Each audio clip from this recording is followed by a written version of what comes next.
Okay, what are baselines, or what it was? It's baselines are the same thing as present levels of performance.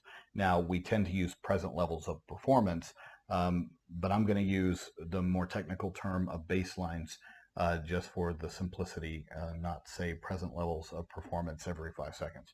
So the baselines would be where your child is currently functioning in a particular skill, academic area, communication, in every area of educational performance, okay? And also in their standards area, where are they performing? For reading, are they at a 2.6 grade level? And you're simply going, well, what the hell is 2.6? It means second grade 6th month, okay?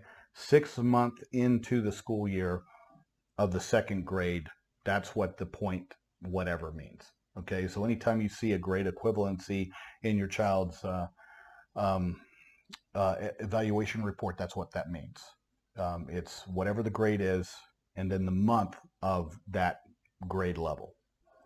And that's where some schools will measure a child's progress and then, clap their hands if your child made, a few months gain you're dealing with an age equivalency where your child's in the 6th grade and they're wanting to celebrate that your child made, a 4-month progress, but still functioning at a 3rd grade reading level, which we see all the time.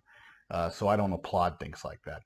And everything sort of has to be gauged upon, like I said, in Drew F, according to the child, in light of their circumstances, according to their abilities, and then gauge that. Okay, so look, and you can interpret that many ways. But if you watched my Andrew F seminar, that's very, very critical information, guys.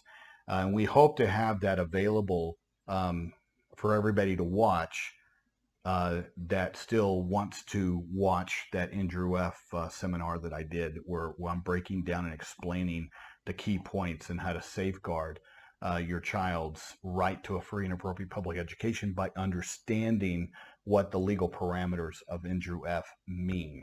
Okay, because schools can apply it in their own way if they're savvy enough to understand how to misuse it. And that's where you need to understand how you need to frame the argument so that you can use it in the proper format so you can help guide your child's IEP process. So baselines, where do we come up with those? A myriad of ways. All right. The teacher can sit there and observe and say, well, this is where the child is performing. I don't like teacher observation. Why is that? I'm not saying the teacher's lying, but the parent isn't there. And what it does is it unnecessarily creates a potential for infighting and disagreement because it was a visual determination, not necessarily confirmed or seen at home. And unfortunately, we have enough case law out there to where some of the courts have said he or she doesn't need to do those things at home as long as the teacher in the school saw him do it. Then they can sit there and check that off as mastery and progress. Now, I don't think that that's correct. Why is that?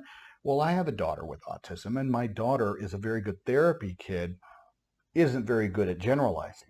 All right, so my kid and has, especially when she was really young, could do very good in a clinic setting, including school. All right, because with many of our kids, guys, it is a therapeutic setting. I get so sick of having schools sit there and go, "Why this isn't a therapeutic setting?" If you're not a therapeutic setting, I don't know what the hell you guys are, because school is society's therapeutic setting for children.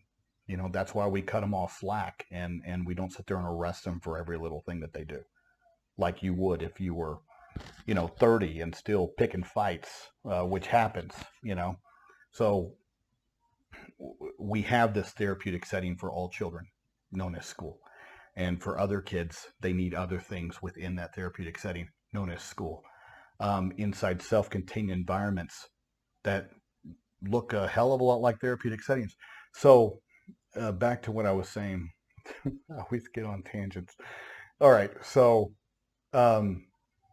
as far as those teacher observations, like I said, you don't want to create the possibility for infighting or disagreement. So it's part of your responsibility as a parent to negotiate with your IEP team as to what data looks like. What is good data? Where do we get good data? And if they say, well, teacher observation, no. You can have, let's say, a teacher, something that can be replicated, something that can be definitively understood and shown, and that's through data collection. But you need to define what that data collection is. Where are you going to come up with the data collection? How are you going to define the data collection?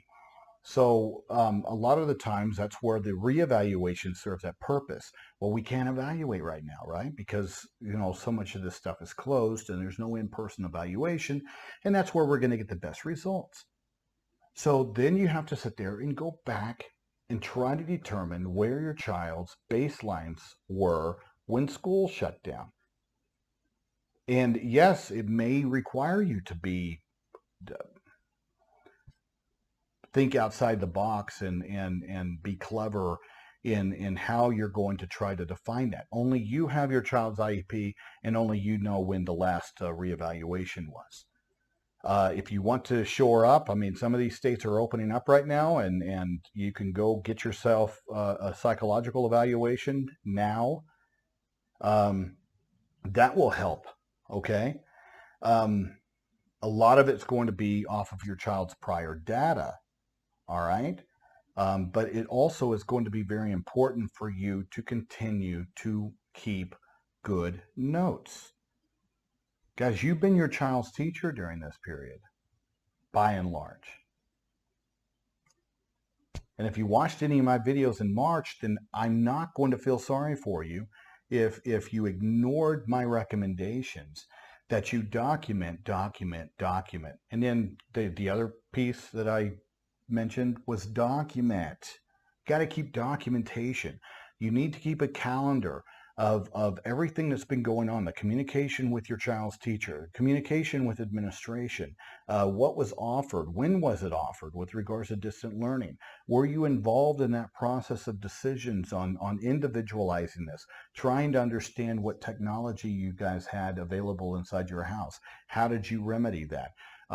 What about the related services that's in my child's IEP with regards to OT or speech language? How is that provided? Did they just dump worksheets on you, or did they look at opportunities, to do these things through video conferencing? Or did they come up with an excuse that HIPAA or, is going to be hacked by somebody? That's going to be hollow excuses, guys. There's plenty of formats out there that are secure. The other thing is parents can always waive FERPA for any kind of concerns that it might be hacked, okay? The only person that can waive FERPA is you, and FERPA doesn't apply to you. So there are easy ways to navigate around stupid little stuff like that, because it's just excuses. So if schools are going, oh, it may be hacked. Well, do you care? I mean, what are the chances of that happening? But at the end of the day, do you really care? Or do you want the services? And you can waive those concerns. There's a difference between excuses and action. Excuses fly in the face of good faith effort. Action does not. But it's got to be something more than this extremely low bar that I'm seeing, where it's just, here's some worksheets and let me know if you have some problems. I just don't think that's going to cut it, especially since DeVos isn't cutting slack. Those baselines where your child's functioning is going to be very important. Where they were functioning when you left. What's been going on since then? Where's your child, currently at? And some of you guys, you're going to find, and it's horrible for me to say this, but some of you are going to have more progress teaching your own child in the 2 months that you've been responsible for it than what they've been receiving every day for school year after school year. And I know that some of you are going to rack your brain and go, how in the hell am I making progress with my child?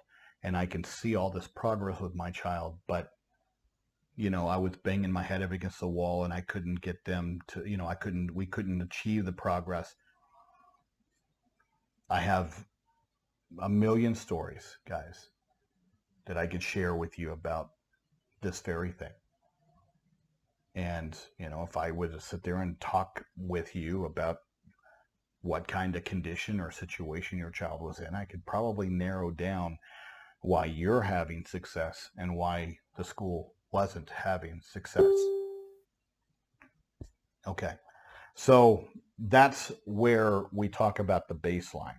The next video, I'm going to talk about the end result with regards to establishing a new baseline in order to chart progression or regression during this period between the closure and resuming services or resuming a normal school pattern. And at that point, then you do that analysis. That's going to be the next video, okay, for the remedial or compensatory services.